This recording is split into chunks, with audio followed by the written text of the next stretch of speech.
முன்னேற்ற கழகத்திலிருந்து புரட்சி தலைவர் வழியில், புரட்சி தலைவர் அம்மா வழியில் இன்று தமிழகத்தின் வெற்றி கழகமாக இருக்கின்ற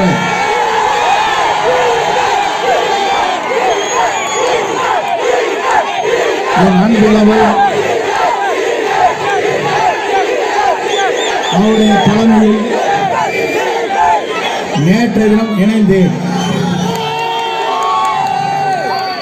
எல்லோரும் சொன்னார்கள், தமிழ்நாட்டில் ஒரு அறிவாளி சொல்லி இருக்கிறார், செங்கோட்டைக்கு எங்கே மக்கள் இருக்கிறார்கள். பார்த்தீர்களா, ஒரே மணி நேரத்தில் இவ்வளவு மக்கள் கூடியிருக்கிறார்கள் என்றால் நான் இந்த இயக்கத்தில் இணைந்தது ஒன்று, நான் இந்த தொகுதிக்கு கடுமையாக உழைத்தது ஒன்று என்பதை நீங்கள் மறந்துவிடக் கூடாது. முதலே நான் கண்ட தலைவர், நாம் இதயங்களிலே குடிகொண்டிருக்கிற புரட்சி தலைவர் அவர்கள் 3 முறை தமிழ்நாட்டில் நிரந்தர முதலமைச்சர், 2வது முறையாக நான் கண்ட தலைவர் புரட்சி தலைவர் அம்மா அவர்கள் 5 முறை முதலமைச்சர். நாளை காணப்போகின்ற தலைவர் தமிழ்நாட்டை ஆளப்போகிற தலைவர், தமிழக வெற்றி கழகத்துடைய தலைவர்,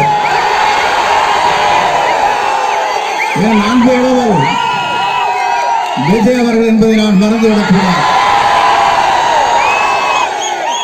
நான் முதலில் அடி வைத்த போது புரட்சி தலைவரோடு பயணம் செய்தேன். வெற்றி என்ற இலக்கை நாங்கள் எட்டினோம். 2வது முறை அம்மாவோடு சென்றோம். வெற்றி என்ற இலக்கை நாங்கள் எட்டினோம். 3வது தலைமுறையாக இருக்கிற இளவல் தமிழக வெற்றி கழகத்துடைய தலைவர். நாளை மக்கள் வெள்ளத்தில் மிதந்து கொண்டிருக்கிற அவர் 2026 மக்கள் சக்தியால் முதலமைச்சராவது எந்த சக்தியாலும் தடுக்க இயலாது. என்னை பார்த்து சொல்லுகிறார்கள், இவர் 40 ஆண்டு காலம் அரசியல் வரலாற்றில் இவர் என்ன செய்தார், தனக்கும் தன் குடும்பத்திற்கும் யாரையாவது சந்தித்திருக்கிறார்களா, மக்களுக்கு சேவை செய்திருக்கிறார்களா, தொண்டர்களுக்கு செய்திருக்கிறார் என்று ஒரு அறிவாளி பேசியிருக்கிறார். அவர் இந்த கட்சியே எங்கே இருக்கிறது என்ற நிலையை ஒரு முறையாவது நீங்கள் வெற்றி பெற்றிருக்கிறார்கள் என்பதைத்தான் மக்கள் கேட்டுக்கொண்டிருக்கிறார். நீங்கள் ஆட்சிக்கு வந்ததற்கு பிறகு அம்மாவுடைய துணையார் 17-18 இருந்து ஆரம்பித்தீர்கள். அதற்கு பிறகு உங்கள் வெற்றி என்ற நிலை ஏதாவது ஒரு முறையாவது வந்திருக்கிறதா என்பதை அவர்தான் சொல்ல வேண்டும். நான் அவரை பற்றி சொல்ல விரும்பவில்லை. நாளை நம்முடைய எதிர்காலம் எப்படி இருக்கிறது என்று சொன்னால், பிரகாசமுள்ள எதிர்காலமாக மாற்றுவதற்கு உங்களை தூண்ட வேண்டும். நான் 4 மணி நேரம் காலதாமதம், 1:30 மணிக்கு விமானம் வந்தவுடன் விமான நிலையத்திலே இறங்குகிற போது விமானத்தில் கோளாறு ஏற்பட்டிருக்கிறது என்று பெங்களூருக்கு சென்றார்கள்.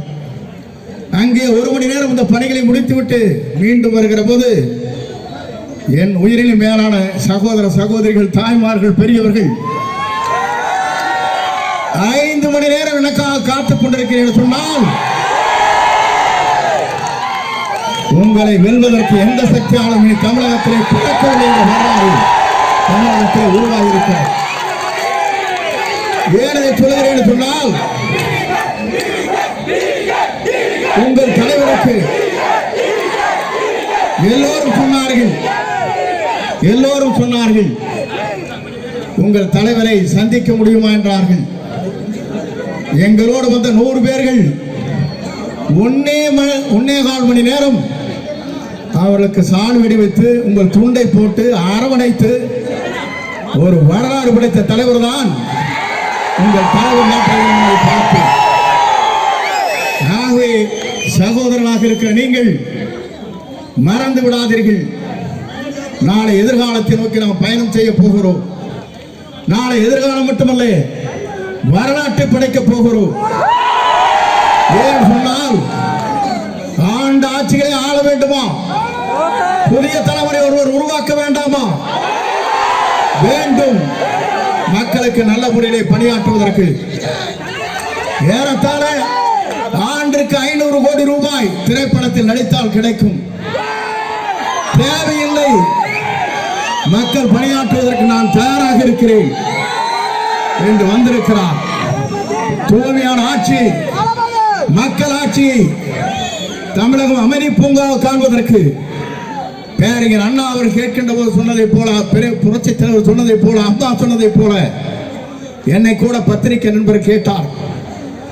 ஒண்ணும் அம்மா படத்தை வைத்துக் கொண்டிருக்கேன் என்று கேட்டார்கள். ஜனநாயகம் இங்கே இருக்கிறது. யார் படத்தை வேண்டும் அங்கே உங்கள் படத்தை வைத்தால் தான் சிரிப்பீர்கள்.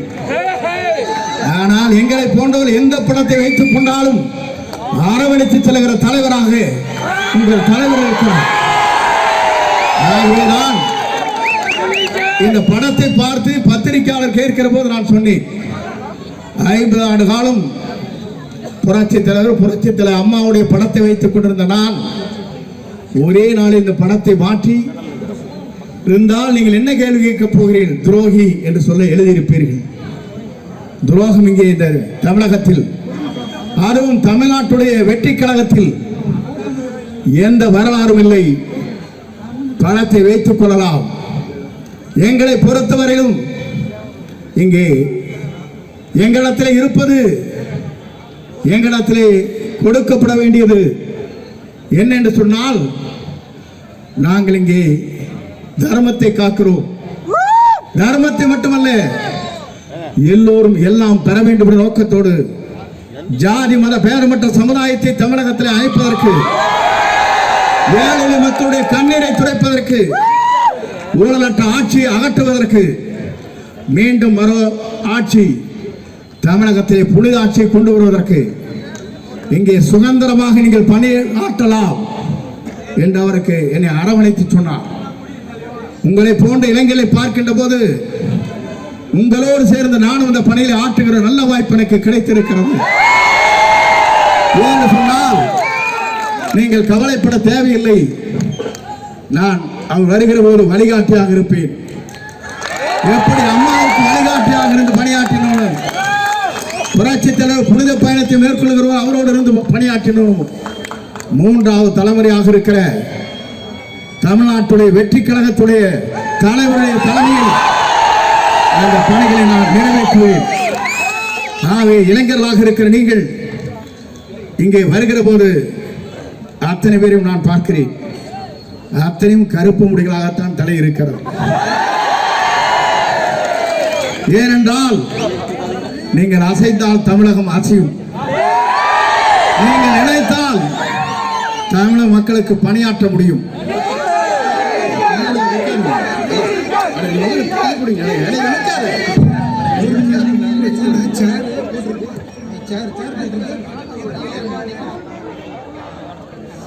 நீங்க இழுத்துக்காட்டி காலக்கல் இழுத்து விடுறீங்களா? காலை இழுத்துடும் நாளைக்கு வர போறார்.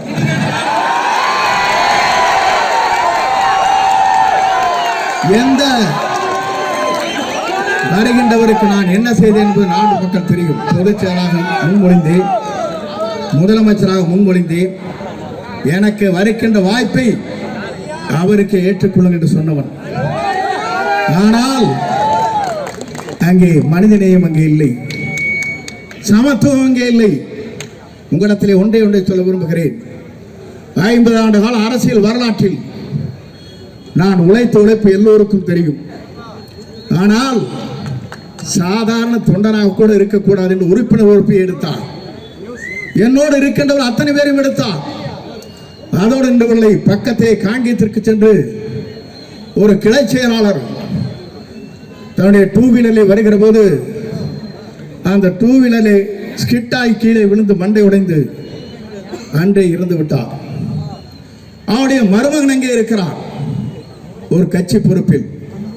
அவர் இல்லத்திற்கு சென்று பக்கத்திலே ஒரு இரங்கல் செய்தியை கேட்டுவிட்டு அவர் இறந்து விட்டார் என்று கேட்பதற்காக சென்றேன். அவரை பார்த்தவுடன் நீ ஏன் அவரை அனுமதித்தாய்? ஆகவே உன்னை அடிப்படை உறுப்பினரை நீக்கிறேன் என்று நீக்கினார். இதைவிட வெட்கக்கேடான செயல் தமிழ்நாட்டில் எங்கும் நடைபெற்றிருக்காது. துக்கத்தை விசாரிக்கிறதுக்கு உறுப்பினர் பொறுப்பை எடுக்கிறார் என்று சொன்னால் இவரெல்லாம் நாளைக்கு ஆட்சிக்கு வந்தால் என்ன ஆகும் என்பதை நீங்கள் தான் தீர்மானிக்க வேண்டும். நாம் ஆட்சிக்கு வருகிறோம் யார் என்பதை நாம் முடிவு செய்ய வேண்டும். உங்களை பொறுத்தவரையிலும் உங்களுடைய தளபதி தான் நான் சொன்னால் சொல்வார்கள், இவர் வாய் எப்படி வேண்டாலும் பேசுகிறேன். நான் புரட்சி தமிழர் என்று சொல்ல மாட்டேன். ஏன்னு சொன்னால் பட்டம் கொடுத்தவரே நான் சொல்லவில்லை என்று ஓடிவிட்டார். ஆகவேதான் நீங்கள் சொல்லுகிறீர்கள் தளபதி என்று, நானும் சொல்லுகிறேன் அவர் ஆட்சிக்கு வருவார், தலைமை ஏற்பார். அந்த சக்தியை தமிழ்நாட்டை எவராலும் அசைத்து விட முடியாது. காலங்கள் கணிந்து கொண்டிருக்கிறது, நாட்கள் எண்ணப்பட்டு வருகிறது. டிசம்பர் மாதத்திற்குள் நம்மோடு கூட்டணி வலிமையாக வரும். நம்மோடு இன்னும் பல அமைச்சர்கள், முன்னாள் அமைச்சர்கள் வருவார்கள். நீங்கள் கவலைப்பட தேவையில்லை. உங்களுக்காக நாங்கள் உறுதுணையாக இருப்போம். உங்கள் கரத்தை வலுப்படுத்துவோம். 30 ஆண்டு காலம் நீங்கள் இதற்காக உழைத்திருக்கிறீர்கள். உங்கள் கண்ணீரை துடைப்பதற்கு உங்களோடு உறுதுணையாக நாங்கள் நிற்போம். நீங்கள் கவலைப்பட தேவையில்லை. நாங்கள் வந்துவிட்டோம் என்று நீங்கள் கவலைப்பட தேவையில்லை. உங்கள் சகோதராக இருந்த பணிகளை நாங்கள் ஆற்றுவோம். நீங்கள் கவலைப்பட தேவையில்லை. வருகின்ற நீங்கள் இத்தனை பேரும் 2.5 மணி நேரம் அல்ல 4 மணி நேரம் இங்கே காத்துக் கொண்டிருக்கிறீர்கள். உங்களுக்கு எவ்வளவு கோடி நன்றி சொன்னாலும் நன்றி ஈடு ஆகாது.